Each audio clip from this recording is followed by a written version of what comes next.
Hello and welcome to another episode of the Release Day Series podcast. I'm your host, Alex Heward, and joining me today is the Alberta-based R&B singer-songwriter, Justine Tyrell, to talk about her debut EP, While You Were Sleeping, that was released on April 23rd. Justine, welcome to the podcast. Thank you for having me. I'm really excited to sit down and chat with you. Yeah, we've been going through some things here on your end. There's been some fire alarms going off in the building, so we're gonna see how far we can get here. I'm confident. I'm confident we can get through. I also feel like this is very on brand for me because anybody who knows me just knows that these ridiculous things happen to me all the time. So I'm like, it kind of wouldn't be a Justine Tyrell interview if my building wasn't burning down in the background. Exactly. Perfect. Well, I'm totally glad that we're staying on brand because Release Day is all about talking about how you get to Release Day, and being on brand is all about that. So, so I'd love to just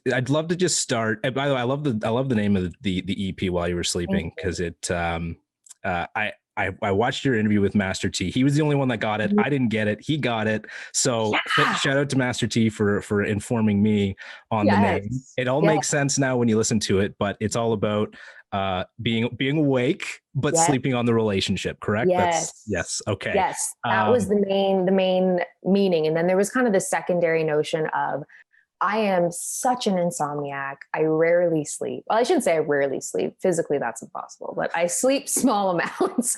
And it was a lot of this record was written during the wee hours of like 11 to 3, 4 a.m. kind of thing, written during those hours, recorded during those hours. So it had a duality, but the main meaning was exactly what Master T said. Yeah. It was sleeping on the relationship. That was it. Yeah. You guys were on a level in that interview. That was like, it was cool. I can't help but like relate so much to that. I have kids, so I work during the day, and then I've got the family life, and then I've got my side stuff like the podcast and some other things. So I'm right there with you. 11 p.m. to 3 a.m. is like my prime working hours. It was like that before, but there's just something, I don't know. There's something about that time frame for me. Kind of perfect, right? Well, in your case, it literally sounds like that's the only time you get time. So there's that. Yeah. But there is just this stillness, I think, that it's in the air. It's like you look outside, you don't see cars, like your phone's not going to ring. You're not going to get bombarded with emails. It's just, it almost feels like stolen time to me, Amazing. I can't agree more with that. That is just like, you're right. The stillness, there's nothing going on outside. Like, you just know that aside from maybe my 7-month-old waking up wanting a bottle, like that, nothing's going to happen. So yes, that's exactly it. And like I said, I've been working that way for forever. There's just something about like my mom, she's up late. My dad's up early. So it's just, I get it from her. So that's awesome. And you're lucky because your team, the people that you produce this with, luckily, or unless you kind of force them into this new routine, they also kind of night owls live by that 11 to 3 work ethic. That's the crazy thing with them is that they have that late work ethic that I have, but then they also have the morning work ethic. Yeah. Which I don't like. I thought that I don't sleep, but I at least I have the luxury of sleeping until later morning. Whereas my crew, they were in the studio with me till 2, 3 a.m. and then they're up again sometimes at 6. I think that speaks to you just how much you love doing something, because you're going to get up and you're going to do it, because that's the way I feel. I hate bringing this back to me. I'm sorry, but I love it. It's great. Because I get it. Like I work till 3, but then I'm up at maybe like 7 with the kids. Right. But then I'll do it all over again just because there's something about, working on these things. It's not work. It's fun. It's like, that's exactly the feeling. That's like, you've hit the nail on the head, because I won't pull in these crazy hours for something I'm disinterested in or that I'm not crazy passionate about. And so you kind of have to be obsessed with this. And I feel like it's pretty common with creative people, like obviously you've got the podcast and you've got creative outlets. And I think you kind of just get that tunnel vision and you don't want to stop until you've finished. Totally. Yeah. And now how long have you had this tunnel vision? Because, you know, I feel like the one of the main takeaways that a lot of people get from you is that you wrote your first song when you were 7, and hearing the lyrics of it, you, like you said, who broke your heart, Justine? Like you're a 7-year-old. Yes. But you've had this work ethic, this tunnel vision for a long time. Forever. Yeah. I'm really glad that you asked that. And I'm in a very good space to speak on that. And I'll tell you why. I have had, it almost sometimes feels like an obsession, to the point where it would teeter on being great and slightly problematic. Like to the point where I would stay up all night and my mom would come down into the basement and she's like, you didn't come up for supper. You know, you have school in an hour, stuff like that. And it was kind of frustrating for her a little bit to see that I kind of didn't have that shut off button. And later in life, that kind of just has never changed. So I've had it definitely from around the time when I was songwriting at 7, 8 years old, and definitely now. And I feel like it's something that specifically the past few days I've kind of been looking at, because I'm like, as great as it is to just be obsessed and go all in on what you love, I am feeling like, okay, balance is a bit important, right? You do need to sleep. You do need to eat, like boring Absolutely. as it is, but you have to do those things, right? You start to realize that, I think, as you get further into, like you're saying, you start to realize that, like, okay, you know what? I actually can put this down for 5 or 10 minutes, or longer, whatever. Or longer. Yeah. And it'll still be there, right? It will still be there. And I think that's a great sort of mindset that you have, because it also falls into your thinking on songwriting and what you've learned through songwriting, which is it doesn't have to, you know, we overcomplicate things. You know, you get into, it doesn't have to chronicle your life. It doesn't have to be about you. It doesn't have, like, you start to realize that there's no rules, like the rules, there are a lot less rules than you initially thought. And I think part of that, those rules, is thinking you've got to be working all the time. And that's all you hear is like, if you want something, you've got to like work day and night and like don't sleep, and like, you know, it's part of it. It's like your honor badge that you earn. And I guess it's true a little bit, but also something I've learned recently is that there's such a thing as working smarter and not harder. And I realized that sometimes I would think just because I stayed up all night working on something, that means I put in the most work possible, when really I'm like, no, you know what? I probably just could have been more efficient. And, 100%. You know, so it's, I'm also trying to tweak that a little bit. Well, I don't know, how often do you sit back sometimes and think, because this happens to me, where I have stayed up till 3 and I'll think, what did I do? Oh my God. I put so much time into this, but then I've actually kind of deleted and I've come back, and now I'm kind of only a little bit further. I probably should have just gone to bed.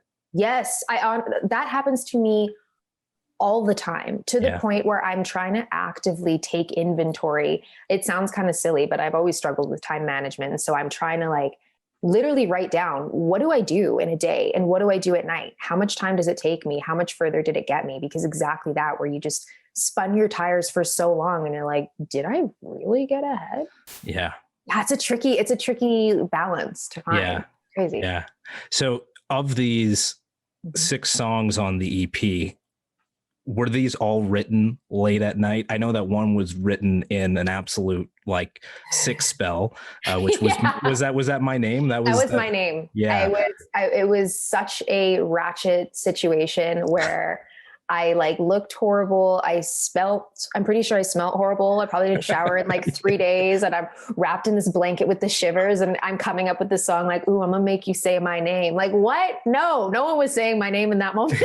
But it kind of was a bit of an escapism, I think, to be able to dream up when I was feeling better and when I was feeling in a good space. Funny enough, though, that song was written in the afternoon, strangely enough. Yeah. The rest of them, I think, with the exception of You'll Miss Me, which was the collaboration with Joss and Alice, the rest of them are written at night.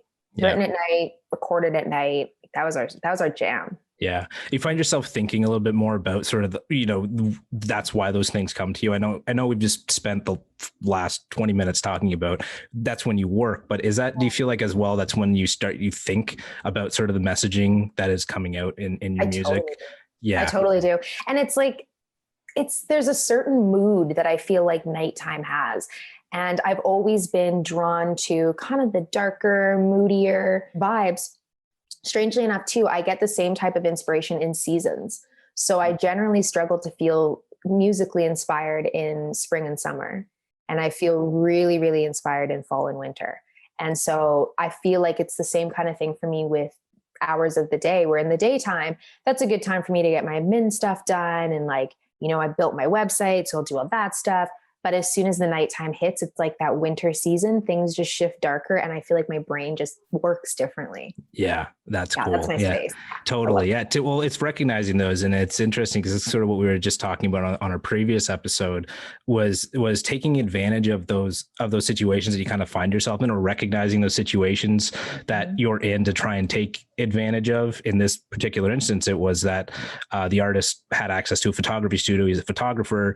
And in between the times when the clients were coming and going, his bandmate would come in and they'd do photos. And it was just kind of taking advantage of the environment without obviously needing to pay for a studio to take promotional photos in, and doing it themselves. So it just kind of, you know, hearing that is kind of like you've recognized when is sort of your optimal seasons, your optimal times, and taking advantage of that. And you're totally right. This is a moody album. Your other music is moody as well.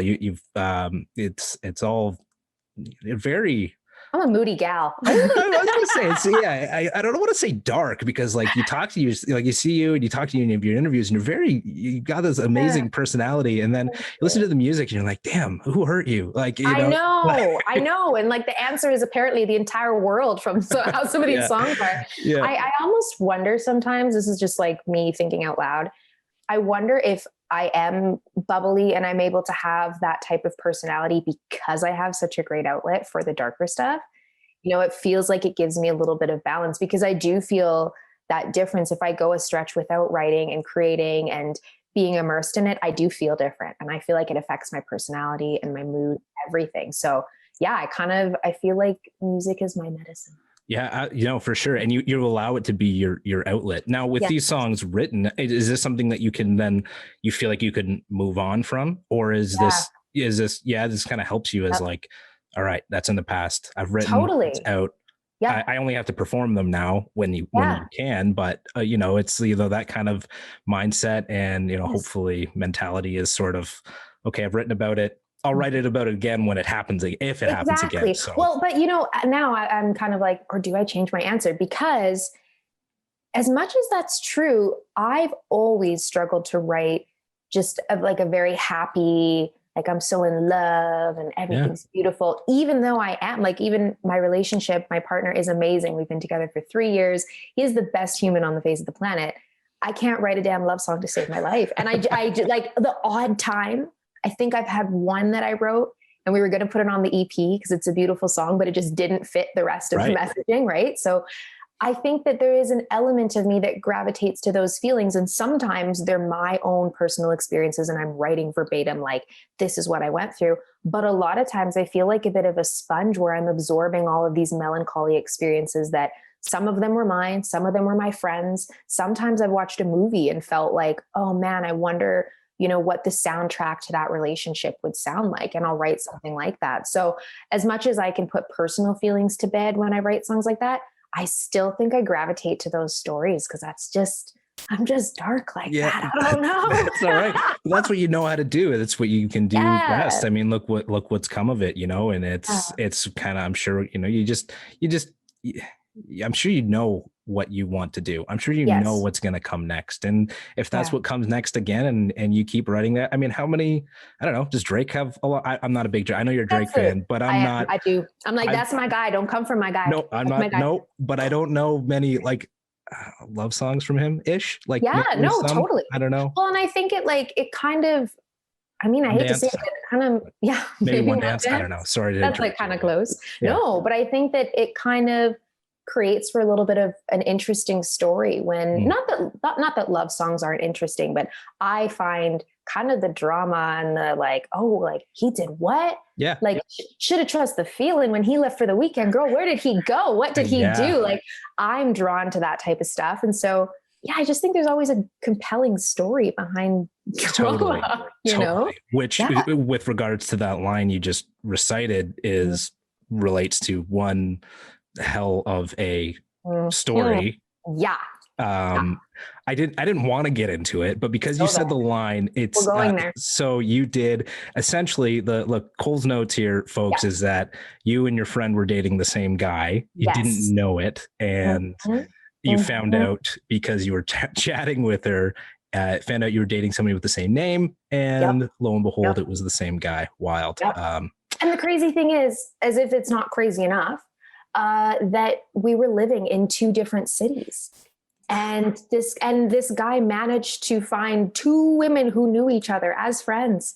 And I went home for one weekend, and her and I were having a drink. I think it was Halloween weekend or something. The vibe was great. And exactly what you said, where we were just kind of, she was like, oh yeah, I'm dating this guy named so-and-so, and so are you. And and to make matters spicier, when we did call him out on it, I mean, she sort of led the charge because she had been dating him for a really long time, whereas I hadn't. So it wasn't as heartbreaking really for me. Yeah. This guy put us in a group text message to address us after. Which brings me to the song. That's unbelievable. Isn't that crazy? I'm sorry. I actually have no words. No, you know what? It's one of those things where I'm like, I wouldn't even really categorize that as heartbreak for me, just because it was a very like lighthearted situation that I was in. But I think more so for her, seeing what she went through, I was like, oh my goodness. Yeah, that's a lot. Yeah. And that is drawing inspiration from that. Totally. Well, and honestly, that does bring me to the idea of the song Worthy. And because I feel like it can be hard for women to feel worthy after an experience like that. You know, what you might feel like, what did I do wrong? But that's exactly what you're saying in this song, is that you are worthy, you know, you're deserving of love. And I'd love to know how you seem like a very strong-willed woman. And so I don't doubt that you were able to sort of help get yourself there yourself, but was that something that you were able to get to that mentality, into that feeling of, even whether it was from that experience or from a previous relationship, that, you know, like how did you get there? Did you have help? Did you talk with, you know, what was that? No, that is such a great question. I think that as much as I want to say I was able to get there myself, because I'm a strong, independent woman, like, you know, I can get myself there. It was a lot of help from my friends and a lot of help from my family. And of course, when you're in that type of situation where someone's trying to make you feel like you're not valued, eventually you kind of start to believe it a little bit, right? And so, yeah, definitely getting help from other people was a huge part of it. And also with that song, that was paralleling, when I wrote that, is paralleling a few things. It was one, some experiences that I had in the past. 2, a relationship close to me that I was kind of witnessing and seeing what they were going through and making each other feel. And it was 2 good friends of mine. So I felt like I kind of soaked a little bit of that in accidentally, maybe. We won't tell them that. And then 3, it was everything surrounding BLM and Black Lives Matter. And we had just seen what happened with George Floyd, and it was just such a painful climate, especially for Black people and especially for people of color. And the moment that I wanted to really incorporate that messaging into the song was, time and time again, I kept seeing people try to villainize, George Floyd did this, look at his history on this, and look at the kind of person he is on that. And that got me thinking, the amount of times that Black people get portrayed as negative, or they get demonized when something like this happens, when I'm like, Black people are worthy. Everybody is worthy. People of color are worthy. Everybody should feel good in their skin and not feel like, oh, because I look this way, I'm about to get put into a certain category. So part of the messaging of that song was really me thinking, like, it was a bit of an open letter to me. I needed a reminder that I was worthy, both from a relationship standpoint. Those are old feelings, of course, but largely just from the climate of what it was like to be a Black woman and a person of color at that time. So it's very subtle, of course, in the song, because the story is all from a relationship standpoint, but the visuals, that's why we wanted to make sure that we were showcasing all different skin tones, and we were showing, like the young Black men in there that were the dancers. They're artistic, they're beautiful, they're thriving. And I wanted to show Black men in that light as well. So yeah, that song was a whole mix of feelings for me. And it took a village to bring that to life, for sure. That's amazing. And that's why I love being able to talk to you and being able to talk to, artists and ask these questions, because I I did not come to that conclusion. And now you say it, you watch the video. Yeah, it's a beautiful video. And you're like, yeah, you know what? There's something more to this than just from a relationship standpoint. I love that you just outlined that for me, just so I can get it. So that's great. And man, wow. So let's a lot to that song. That's great. So, and then just nice segue into sort of the production side of the release. Yes. So yes, you've got a few music videos, one visualizer for My Name, and I love the way that you put that. So, this is your debut EP. What was your vision? Like, how did you know where to start?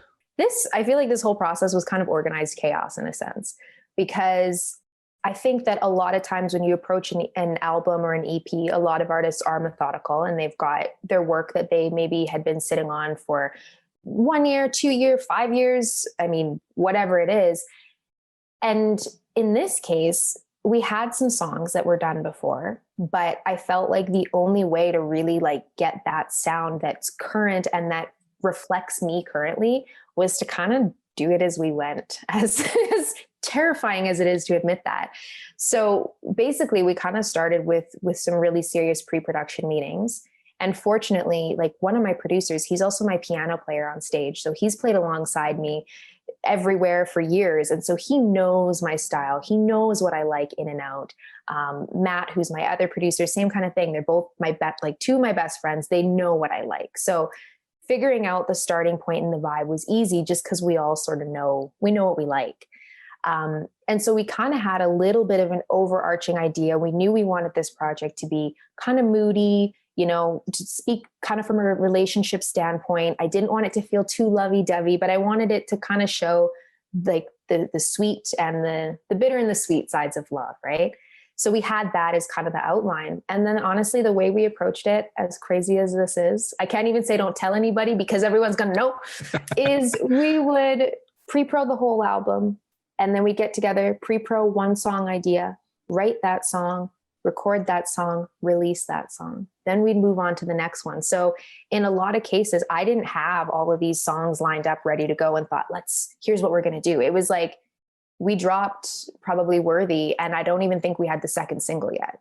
So we were like, well, we better create it and figure out what it's going to be. And then we created it, figured it out, put it out. And we're like, well, what's this third single going to be? Okay. And then we made My Name. And so it was a very counterintuitive way, I think, to approach an album. But at the same time, for me, it felt so organic because I felt like we were all just in a space where the ideas were flowing very naturally. And it was like, let's catch them in live time, not overthink it, and get it out to the world.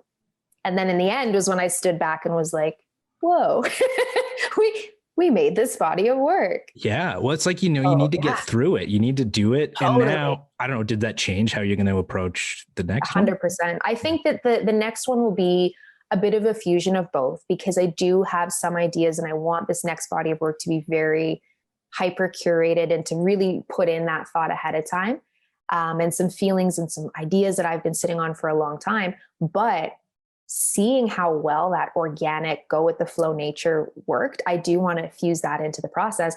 And I've said it a million times, I am such a perfectionist to the point where I'll make something and then I sit on it and I pick it apart. And then 2 years later, I decide I hate it and it never sees the light of day. And that was part of why we wanted to move quickly with this, because I can be my own worst enemy. I can get in my own way and I can prevent myself from releasing music. So in this case, we were like, there's going to be no time to think about it. We know it's right. We're just going to send it into the world. And I kind of think I need an element of that always. Yeah, absolutely. Would that be a reason why you might sign to a record label, or a reason why you wouldn't? Why? Yeah.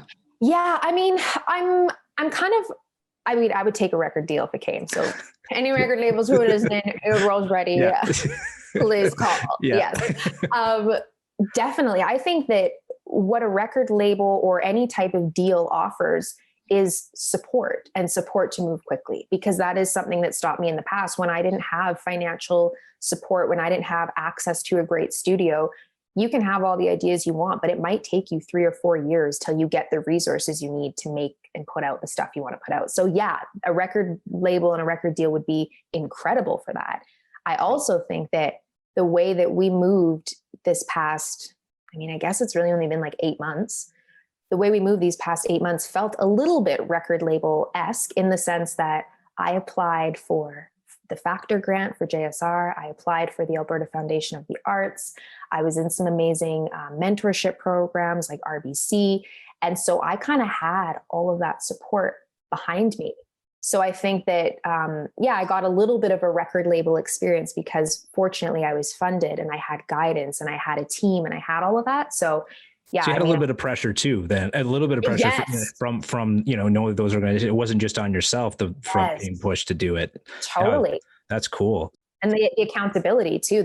You propose a schedule and it's like, this is what I said I'm going to do. So you damn well bet I better deliver it. Yeah. Well, totally. What made you think, was that like wanting to go and try and get assistance from RBC or Factor or the province? Yeah. Yeah. I had never written a grant in my life prior to this last summer. And when COVID hit, I was performing like 4 or 5 times a week. And so to have essentially my income was gone. And I just didn't know how to fund any of this. Right. And I'd never had experience with grants before. So I did Factor. And to me, I was like, okay, you know what? I kind of like writing grants. If I could do the Factor grant, I kind of feel I can go for anyone. And so it was totally just my idea. And I wrote the grants and hunkered down and fortunately was funded. That's amazing. Wow. Yeah, I'm really lucky. Yeah, that can take a whole lot of pressure off and add a whole lot of additional pressure, but that is can be a huge help. It gives you the motivation to know that you're doing something right. You're doing something well. And hell, you have the business savvy to write the grant for your music. Yeah. I realized it's almost like a bit of a weird joy that I found. Who thinks they would like grant writing? It's not really a fun thing to do, but after doing it, I'm kind of like, I'm passionate even trying to help other artists get grants and write grants and revise their grants with them and give them advice because I see what it's done for me and it gave me the ability to do everything. So yeah, I'm a big fan of grants. That's amazing. Yeah. You gotta have that. There's gotta be that vision, right? It feels like you got this sort of like kind of clear direction for yourself. And I feel like when you know that it bleeds into writing a business plan, like what you need to for grants. So totally. And I think actually now I'm connecting these dots. I think that's also why we were able to move so quickly, but everything still felt curated and organized because as much as we're going with the flow, I also sat there for weeks and weeks on end and mapped out a plan start to finish. So by the time we were in the EP process, it was more just like, we just need to execute the plan. That's so cool. So when did you bring in Bad Parade? So I connected with you through Carrie at Bad Parade PR. How and when did you know you were ready for her? I mean, it's your first EP. You're like, well, I need a publicist. Was just like, I need somebody to help me do this? Yeah. I am so glad we get to go on the journey of Bad Parade and Carrie because she's one of my favorite humans in the world. But it was right around the time of Worthy. So kind of that September, October time that I knew I'd always heard like, you should have a good PR person and you should have a good publicity plan. And I'd heard that, but I had no experience with it. And so we brought her on board. I think it was September, just leading up to Worthy in October. But when I started to think about it and realize that I needed someone, bringing it back to the grants, was writing my grant application. Because they were saying, well, who would your publicist be? Who's your team? Right. Who's your team? What have they mapped out? And I was like, well, I don't know. I was just I don't know. And it forced you to think about these things. And so I was chatting with one of my girlfriends, Jocelyn Alice, who's also a collaborator on the record. And we were doing some conversations surrounding BLM in the summer. And I had been loosely introduced to Bad Parade at that time because she had worked some of the new stuff we'd done and just a few things behind the scenes. And so Jocelyn said, like, you need to call Bad Parade. This is the move. And so, it was like June, July that the seeds were planted. And then September is when she came on board. And I truly don't think I'll ever release anything again without her there. That's awesome. It's huge to have her. So now when you go with a publicist, you need to have assets, you need to have photos, you need to have some music videos, or at least, you need to have that in the process. Did you have that? Or was she like, okay, as part of, your planning with her, was she like, okay, I need photos. And then you kind of went and decided, like, again, the vibe of the look, nothing like a lot of the artists I've been talking to, I'm so like, excited to say this, have just done such a great job of branding their music. And, you know, just same goes for you. It just, everything is so cohesive. And, you know, like you look at the album artwork for all of your songs and the videos, you don't have to listen to it to know you're getting something moody, you're getting something. So where did that begin for you in determining the creative look to your music? Yeah, that's a great question. So first of all, yes, Carrie does exactly that, where she was like, on our first call, when we decided to be on board with each other, she said, this is what I need from you. And she hit me with a list of like, these are the assets you need. And this is this, and this is that. And at the time too, I didn't know the difference between a press photo versus just the photos that I had, you know, and like the bio that I'd maybe send out when I do a corporate gig versus having like a solid artist bio. And so she was super integral in helping me understand those things for sure. When it came to the branding and kind of the conceptualizing of the overall image and vibe, I like to nerd out on that stuff. So I will admit it, I needed a Pintervention at one point because I was Pinteresting too much. And friends were stepping in being like, Justine, you need to stop. Yeah. But I was on Pinterest, I would create mood boards, I would study, for a lack of better wording, the other artists that I loved and loved their vibe. And I kind of just tried to always put together these sort of North Stars. And then also, honestly, a lot of it is trial and error. And I still feel like even with my branding and the aesthetic, there are things I want to dial in even more. But a lot of it was, getting those mood boards together, some reference points, and then just doing it, trying on different styles, putting out different types of photography and just seeing what works. So, but I was super hands-on in that because I love that stuff. That's wicked. You know, I love it because it's, you know, I was thinking, I'm like, oh, you got to be afraid of failure. But I'm like, there's no, but I was sorry. And I don't mean to just kind of like cut it off there. But I was like, no. Is it really failure if you're learning from it? Like you have to be able to learn from it, move forward with it. Right. So if it's like you did this thing, it didn't work, and somebody tells you it didn't work, you're like, I screwed up and I failed. Right. It's failure if you stop right there. But if you learn and you pick up and you adjust or you change or, you know, you kind of go at it. But I love that mentality of like, you have to be, you know, you got to try it. You got to try it. And if you feel like it to your sense it failed, well, why? And then it's not failure anymore. So exactly. No, that's such a good point. Because I would almost to a fault, I would try to plan and plan and plan. Like, this is what my image is going to be, and this is what the vibe is going to be. And the feedback I got from the creative team was pretty much exactly that. You have to be willing to try it and just see what works. And if it flops, it's not personal. It doesn't mean people hate you. It's just different people are going to connect with different things, and you just have to see what's right. And also in that process, in branding, what was probably the most key lesson for me was, instead of thinking about what I am, thinking about what I'm not. You know, and thinking about the type of artist that I'm not, and thinking about the type of image that I don't have or don't want to have, not to put down how anybody wants to represent themselves, but it's just, there are certain things that I'm like, I'm not going to go try to look like this artist because they do that brilliantly and I'm not them. So a lot of really what helped me fine tune in the last little bit is just being like, okay, here's what I'm not. Ruling so by it out. default, here's what I am. That's kind of helpful. That's great. That's so cool. I love the visualizer for my name. I love that you call it a visualizer. Vibes for our eyes. Yes. It's just like really cool way of just having like a visual to go with it. And I guess like the photography, like the lighting and everything really brought me to like a Miguel Adorn. I don't know if you know that. Yes, I do. Yeah. That video to me, I used to make some videos back in the day, and we use that video as like a basis of like inspiration for what we were doing for an artist. And that's what I got from this. And even like some of your other artwork is just so cool with like the red and the blues and just that, again, moody. It just so works together. Sorry, I got excited. I was like, I'm jumping in. No, do it. Okay. With that video, so that was filmed by my boyfriend that I had mentioned before. He is such an incredible creative, and him and some of his pals have a company called Serendipity. And we did that so like low budget, grassroots. A thing I learned, apparently you're not allowed to film in hotels. Oh. I don't know, unless they give you not right. Like, who has it? like Like, Okay. sorry. Music video. I shot a music video. It's a music video. Right. I swear, who hasn't, right? Right. But apparently you need a special type of clearance. And I don't know if it's because we were going to seedy motels that they were kind of thinking like, well, what are you filming and why? So we had to, in the end, I feel terrible admitting this. In the end, we had tried so many places telling them what we were actually doing. So we finally just showed up and we were like, hi, the pipes burst in our apartment.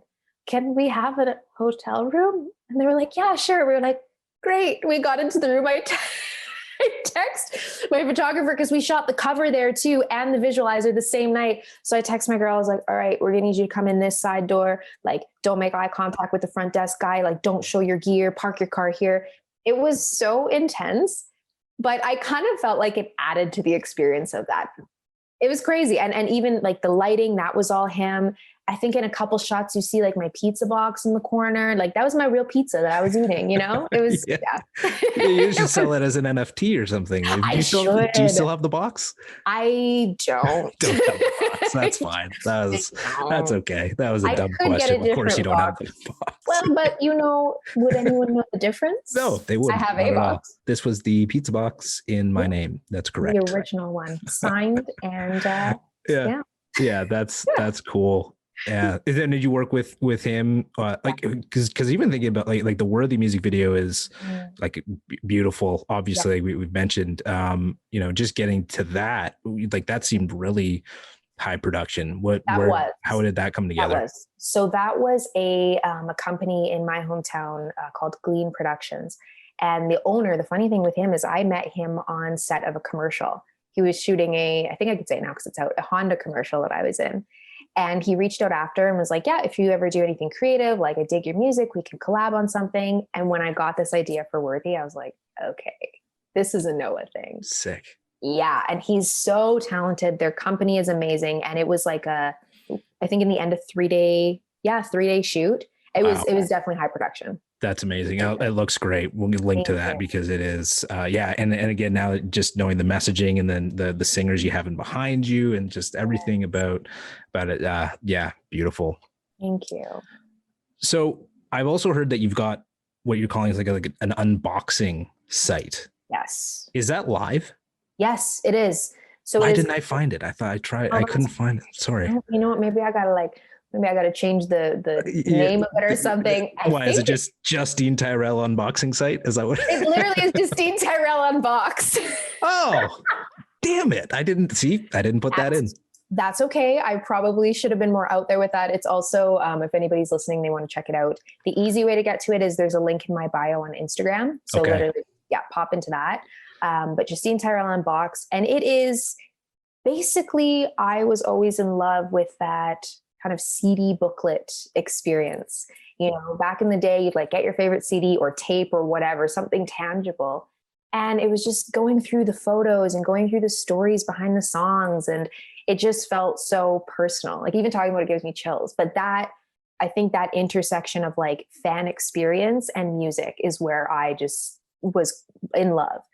And so the idea behind that was to try to bring a little bit of that into this release and give people a space where they can see some photos that they haven't seen before. They can get the full story behind a song, find the inspiration, and then also incorporating voice notes from the writing sessions, things that I haven't shared with anybody. But like, for example, on the song You'll Miss Me, which I co-wrote with Jocelyn, there's a voice note of her singing the song because she originally kind of mapped a lot of it out. So yeah, there's lots of very cool goodies in there. And I got the idea to do this honestly like a week before the release. So I was sitting there building this website like a crazy woman behind the scenes, but I'm so happy it's out. That's so cool. Yeah, I know. It's always been a thing, right? You know, just how do you connect with people and how do you connect with the audience and how's the response been? Have you had, it's been really good. Really good. I was kind of nervous putting it out there before because I'd never seen anything like it in like a digital space. So I kind of was like, I don't know what people will think, but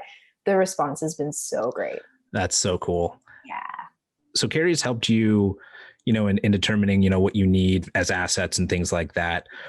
Then what has that translated into you for press? Like what has been some of the experiences that she's been able to lock down for you? Oof. all of the experiences and all of the press. Yeah. I was talking with her yesterday, and I had said to her that I notice the difference. I can really, really notice the difference of, you take two artists, they both have great music, great image, they have all the pieces together, but one has a publicist. And the difference is it feels like the one who has a publicist, their story can reach more people. And that's the biggest thing, because I kind of didn't know what to expect when getting a publicist. I didn't really know what it meant. I just knew that I needed to have one, and I knew she was amazing. So I was like, it's a yes. But that has translated into, like, she has single-handedly connected me with CBC and people with Virgin Radio and all of these things that I just couldn't have imagined doing on my own. And it's like, it's the difference of being an artist and trying to say like, hey, I promise my music is really good. Like, check it out. I promise, like, I'm really cool. I'm dope. You're going to love this, versus somebody else, an outlet, a Calgary Herald, a CBC, a Virgin Radio vouching for you and saying, hey, this artist is really great. Yeah. You know, or Exclaim. We got a feature as one of 8 artists, one of Exclaim's favorite artists a couple of weeks ago. And that's something too that Carrie had made that connection. And again, it's just like that borrowed credibility of being able to say like, hey, this outlet says I'm dope and you need to be listening. So I'm probably dope and you should probably be listening. You know, yeah. So she has secured so much. And commercial radio, you know, usually you'd get a radio tracker and that type of thing if you want somebody to work commercial radio. But we kind of found this cool place where, although it wasn't our intention through PR to get to commercial radio, that's a separate endeavor, organically, she was making these great connections for me in that space. So she not only secured so much press for me in the 8 months that we've been working together, but she kind of served as an introduction for me to commercial radio, which without that, I don't know what I would have done. Like, do you just roll up to Virgin and like knock on their door and be like, hey, yeah, it's me. Pre-COVID. Yeah, maybe, right? Yeah. Possibly, right? Yeah.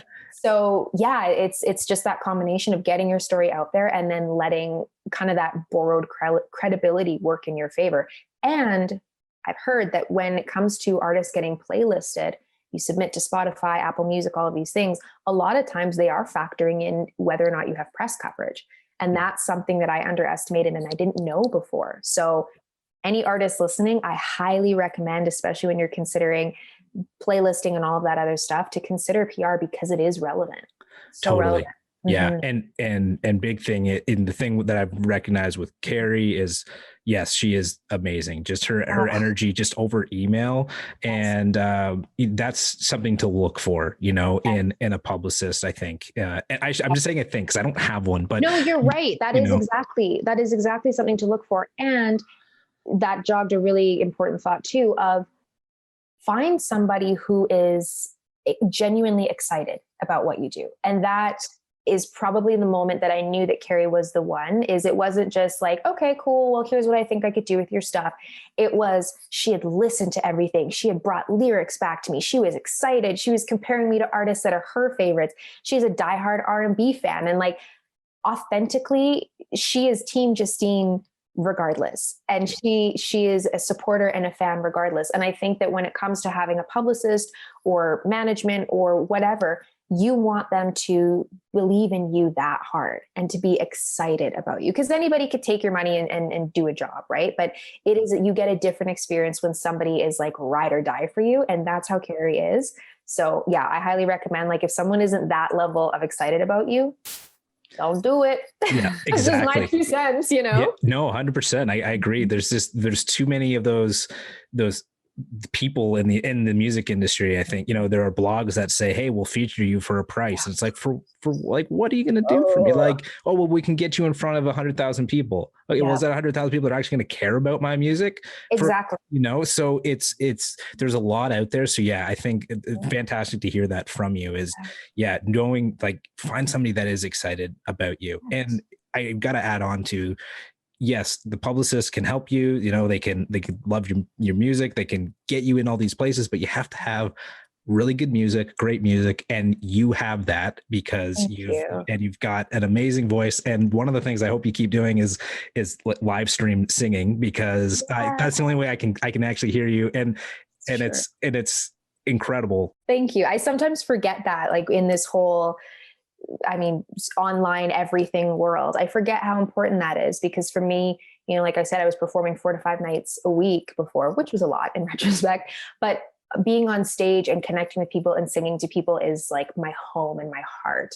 And so I do feel like it's good to have these reminders, because sometimes you do these live streams and you're like, is it translating okay? Like, is the sound kind of janky? Like it's hard to gauge, but you were so right, because it is just that real moment where it's not a studio vocal. It's not massively produced. It's just like me and you and whoever's watching just hanging out, and I can just sing to you, which is so cool. Totally. And I can't wait to be able to hear you actually live in person. But for now, all I can get is the virtual thing. Yeah, this is what I'm asking. This is what I'm asking for. So wish granted. Yeah, amazing. Last question, and we know you got new music in the works. You got things coming out later on this year. You got music more? That's right. Of course. Yes. So since we know that, I'm going to catch you off guard here. This wasn't a question that I had sent to you. Okay. So you used to perform, well, maybe you still do for the Calgary Stampeders, the national anthem. Do you still do that, or used to? Whenever we can football again. Yes. The answer is yes. So as far as I know, I'm still their anthem singer. It's still hard. I've heard whispers that it might be around August is possibly when the season's returning, but yes, that is still, I love to do that. Wild. So that's like 30,000 people. So this is what I really want to know. Okay. Have you heard of anybody betting on how long your national anthem is going to go for, or not? I haven't, and I wish that I have. I feel like if you want to start that, I will be so supportive of that. I haven't.